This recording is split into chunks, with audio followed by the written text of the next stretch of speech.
মোসাদ্দেক সৈকতের কামব্যাক ইনিংসটা কি আক্ষেপ বাড়াচ্ছে যে বাংলাদেশ সাদা বলের ক্রিকেটে স্পেসিফিক্যালি ওয়ানডেতে মোসাদ্দেকের সার্ভিসটা এতদিন মিস করে এসেছে? মোসাদ্দেক সৈকত ওয়ানডেতে যে ট্রাম্প কার্ড হয়ে উঠতে পারেন কামব্যাক ম্যাচে, সেটা স্টেটমেন্ট হিসাবে জানান দিয়ে দিয়েছেন, বুঝিয়ে দিয়েছেন ক্যাপ্টেন মেহেদী হাসান মিরাজের জন্য তিনি হতে পারেন ট্রাম্প কার্ড। সমস্যাটা হচ্ছে এই ট্রাম্প কার্ড ওভার ট্রাম্প করে মেহেদী মিরাজের জায়গাটা নাজুক করে দিতে পারে। এই আলোচনাটা আমি পরে এক সময় করব, আজকের প্রেক্ষাপটে আলোচনাটা আমি করছি না, কিন্তু এই সম্ভাবনা আছে। মূল বিষয়টা হচ্ছে যে মোসাদ্দেকের এই যে 70 বলে 86 not out, 10 over 1 maiden, 37 run 2 wicket, এগুলো আপনারা দেখেছেন। আমি যখন ভিডিওটা করছি তখন বৃষ্টি, কত 64 বলে বোধ হয় 90-92 লাগে অস্ট্রেলিয়ার জেতার জন্য লাস্ট উইকেট। সো ধরেই নিচ্ছে অস্ট্রেলিয়া এই ম্যাচটা জিতবে না, জিতলেও অবিশ্বাস্য কিছু করে জিততে হবে। এনিওয়েজ আমার খুব পছন্দের ক্রিকেটার ক্যামেরুন গ্রিন তখনও উইকেটে আছেন। এনিওয়েজ ইস্যু সেটা না, ইস্যু সেটা হচ্ছে যে বাংলাদেশের এই 6 নাম্বার জায়গাটা, ফিনিশারের রোলটা, ওখানে এমন একজন ক্রিকেটার দরকার যিনি সময়ের দাবি মিটিয়ে ব্যাট করতে পারেন, সময়ের দাবি মিটিয়ে উইকেট তুলতে পারেন। মোসাদ্দেক দুটোই পারেন। কামব্যাক ম্যাচে বেশিরভাগ ক্রিকেটার সাহসী হতে পারেন না, মোসাদ্দেক সাহসী ছিলেন। লম্বা সময় পর কামব্যাক করলে বেশিরভাগ ক্রিকেটার কনফিডেন্সটা সেই লেভেলে নিতে পারেন না, মোসাদ্দেক সেটা নিয়েছেন। অনেক দিন পর জাতীয় দলে এসে হুট করে নেমে গেলে কোনো পার্টিকুলার ক্রিকেটার বা অনেক ক্রিকেটারই ইনোভেটিভ হতে পারেন না, মোসাদ্দেক হয়েছেন। স্কুপ খেলেছেন, রিভার্স সুইপ খেলেছেন, ডাউন দ্য উইকেট খেলেছেন। মোস্ট ইম্পর্টেন্টলি মিডল ওভার্স যেভাবে সিঙ্গেল রোটেট করতে হয়, বাংলাদেশের কয়জন প্লেয়ারকে আপনি সবশেষ দেখেছেন যে স্কোয়ার অফ দ্য উইকেটে ভালো খেলছে? দুই পাশেই মোসাদ্দেক সেটা করেছেন। অর্থাৎ 6 নাম্বার পজিশনে, যেটা মোসাদ্দেকের জন্য মুখস্থ ক্রিকেট খেলা, দিনের পর দিন আবাহনীর জার্সিতে ঢাকা প্রিমিয়ার ডিভিশন ক্রিকেট থেকে এটাই করে এসেছেন, এই সিজনেও করছিলেন, তিনি ঠিক সেটাই করে গেছেন। Very well done Mosaddek. এই ম্যাচে আরও 2-3টা বিষয় আছে যেগুলো বলা জরুরি। ব্যাটিং ওয়াইজ নাজমুল শান্ত, তানজিদ তামিম, তাদের পার্টনারশিপটার দুর্দান্ত এবং সিগনিফিক্যান্ট দিক হচ্ছে অপোনেন্ট বোলারদের কোনো রকম সুযোগ না দেয়া। হ্যাঁ, মিসকিউড হয়েছে, উইকেটের পেছন দিয়ে বা উইকেট কিপারের পেছন দিয়ে চার হয়েছে, ক্যাচ মিস হয়েছে, এগুলো হয়েছে। এগুলো মেনে আমি বলছি, যেভাবে তারা bowler by bowler swing cover করে ডাউন দ্য উইকেট এসে খেললেন, যেভাবে লিড করলেন, যেভাবে স্ট্রেইট ডাউন দ্য গ্রাউন্ড খেলার চেষ্টা করলেন, যেভাবে অপোনেন্টের প্রতিটা বোলারকে বুঝে বুঝে খেললেন, আমার কাছে খুব খুব খুব ভালো লেগেছে দুজনেরই অ্যাপ্রোচ। এবং একই সঙ্গে খুব খারাপ লেগেছে দুজনই একশো মিস করেছেন। সাইফের টেকনিকটা আমি কখনোই কিছু বলি না। সাইফের ব্যাটিং টেকনিক, মাথা হেলে পড়ছে, ঠিকঠাক পা নড়ছে না, স্ট্রাইক রোটেট করতে পারছে না, এগুলো বিশ্লেষকদের কাছে তারা বলবে। আমি আমার জায়গা থেকে দেখি সাইফ অফ ফর্মে আছেন, একই রকমভাবে আউট হচ্ছেন এবং একই রকমভাবে গেমটাকে অ্যাপ্রোচ করছেন। কোনো ডিফারেন্স দেখতে পাচ্ছি না। এটা ভালো না, সাইফের জন্য ভালো না, দলের জন্যও ভালো না, কোনোভাবেই না। তাওহিদ হৃদয়, আমি আগেও বলেছি তাওহিদ হৃদয়কে 4-5-4-এ খেলানোটাই আইডিয়াল, যেহেতু লিটন কামব্যাক করার পর জায়গা ছেড়ে দিয়েছিলেন, সব জায়গা ছেড়ে দিয়ে তিনি এখন 5-এ নেমে এসেছেন। পার্টিকুলার এই ইনিংসটা তাওহিদ হৃদয়ের জন্য আমার মনে হয় যে তাওহিদ হৃদয়ের স্ট্যান্ডার্ডে তিনি ভালো ইনিংস খেলতে পারেননি, এবং এই ইনিংস না খেলতে পারার পেছনে আমি কোনো অজুহাত দিচ্ছি না।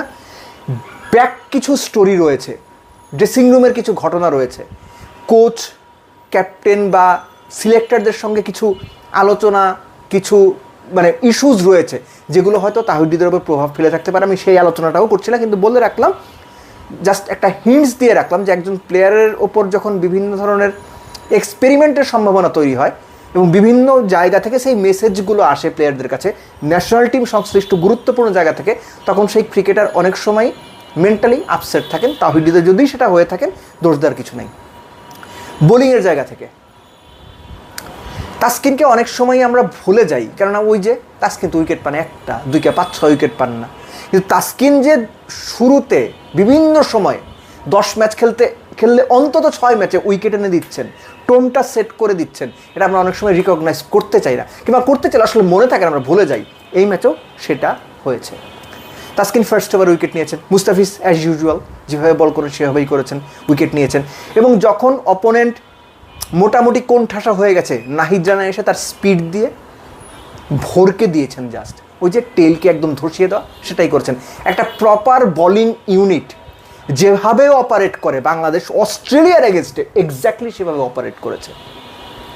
আর মাঝখানে মোসাদ্দেক শোকরের কথা তো আলাদা করে মানে না বললেও চলে, কিন্তু বলাটা ভালো এই জন্য যে দুটো উইকেট পেয়েছেন কুপার কনলি, ম্যাট রেনশো, একজন টপ অর্ডার একজন মিডল অর্ডার ব্যাটসম্যান, দুজনেই আউট হয়েছেন ভেতরে আসা বলে, ইদার এলবিডব্লিউ অথবা বোল্ড।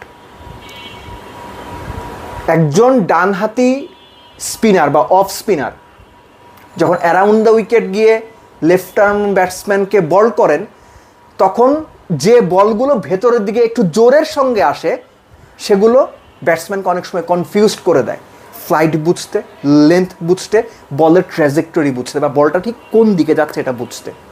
মোসাদ্দেক এই কাজ দিনের পর দিন ঢাকা প্রিমিয়ার ডিভিশন লিগে করে যাচ্ছেন একই জায়গাতে। ম্যাট রেনশো এবং কুপার কনলিকে ঠিক ওই ট্রিকেই তিনি আউট করেছেন, যেটা করতে গিয়ে আমাদের ক্যাপ্টেন মেহেদী হাসান মিরাজ, একই প্রোফাইলের ক্রিকেটার, গলদঘর্ম হয়ে গেছেন।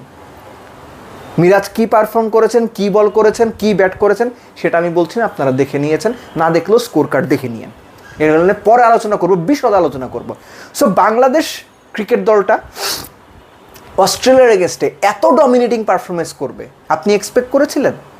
আমি এক্সপেক্ট করেছিলাম, এবং এক্সপেক্ট করেছিলাম বলেই ম্যাচ শুরুর আগের দিন আলোচনাতে বলেছিলাম বাংলাদেশ ফেভারিট হিসেবে মাঠে নামবে, আমি এটা বিশ্বাস করি। এবং Bangladesh have done really well, really well. যে লুপ হোলসগুলোর কথা বললাম এগুলো ভুলে যাওয়ার সুযোগ নেই, এগুলো অবশ্যই নোটিস করতে হবে। 50 করে আউট হচ্ছে কেন নোটিস করতে হবে, স্লিপে কেন ক্যাচ মিস হচ্ছে নোটিস করতে হবে, কেন একজন পার্টিকুলার ব্যাটসম্যান দিনের পর দিন একই রকমভাবে আউট হচ্ছেন এগুলো নোটিস করতে হবে। ঠিক একইভাবে ক্যাপ্টেন মেহেদী হাসান মিরাজ তার রোলে কেন তিনি ক্লিক করতে পারছেন না, এটা পুরো টিম ম্যানেজমেন্টকে নোটিস করতে হবে। এবং মনে রাখতে হবে সামনে যে বিশ্বকাপ, এই বিশ্বকাপটা মাথায় রেখেই আগামীর প্ল্যান করা উচিত। যে কোনো প্ল্যান যে কোনো সময় করা যায় যদি সেটা দল এবং দেশের জন্য যৌক্তিক, যুগোপযোগী এবং কার্যকরী হয়। সেই কার্যকরী প্ল্যানে যদি টিমের কাঠামো বদল থাকে, অধিনায়ক বদল থাকে কিংবা অন্য কোনো বদল থাকে, সেগুলো গুরুত্বের সঙ্গে বিবেচনা করা উচিত। Very well done Bangladesh. অস্ট্রেলিয়ার মতো একটা দলের এগেনস্টে হোম সিরিজে এরকম কমান্ডিং পারফরমেন্স আমাদেরকে আশা দেখায় যে না, বাংলাদেশ ক্রিকেট পঞ্চপাণ্ডবোত্তর যুগে যে কেনিয়া হয়ে যাওয়ার কথা ছিল, যে উগান্ডা হয়ে যাওয়ার কথা ছিল, সেখানে বাংলাদেশ ক্রিকেট যায়নি। বরং বাংলাদেশ ক্রিকেট সব মিলে আমাদের যে প্রত্যাশার উঁচু পারদ সেই পর্যন্ত না পৌঁছলেও মোটামুটি বেশ ভালো দিশাতেই আছে, এটাই এখন সবচেয়ে গুরুত্বপূর্ণ।